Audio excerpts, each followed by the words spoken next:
कोण होतास तू, काय झालात तू?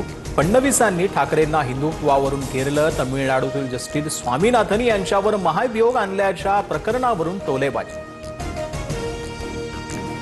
रोज मंत्र्यांच्या पैशांच्या थप्प्यांचे व्हिडिओ बाहेर येत आहेत. फडणवीसांनी पांघरुण खातं काढावं, भ्रष्टाचारी लोकांना पांघरुणात घेतलंस तू म्हणत उद्धव ठाकरेंनी फडणवीसांना डिवचलं.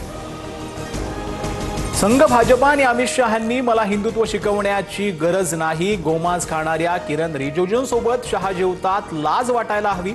हिम्मत असेल तर रिजिजूंना मंत्रिमंडळातून काढा, ठाकरेंचा हल्लाबोल.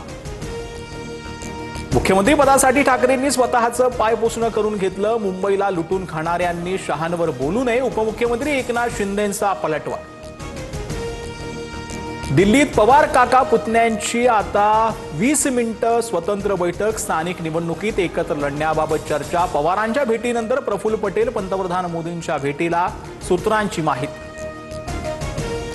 महापालिका निवडणुकीसाठी महायुतीचा फॉर्म्युला ठरला. मुंबई, ठाणे, कल्याण, डोंबिवली, नाशिक, नागपुरात भाजपा शिवसेना एकत्र, तर पुणे, पिंपरी चिंचवडमध्ये राष्ट्रवादी भाजपा स्वतंत्र लढणार, सूत्रांची माहिती. ठाण्यात ठाकरेंची शिवसेना आणि मनसेची बैठक. मुंबई महापालिका वगळता इतर पालिकांसंदर्भात चर्चा. युती संदर्भात बैठकीत सकारात्मक चर्चा झाल्याची माहिती.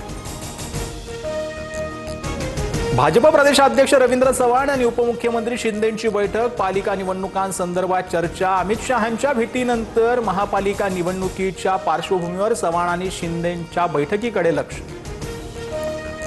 नाशिकच्या रामटेकडी परिसरामध्ये 300 झाडांवर कुऱ्हाड. मलजल शुद्धीकरण केंद्रासाठी झाडं तोडली. पर्यावरण प्रेमींचा संताप. तर 447 झाडं तोडण्याची परवानगी असल्याचा पालिकेचा दावा.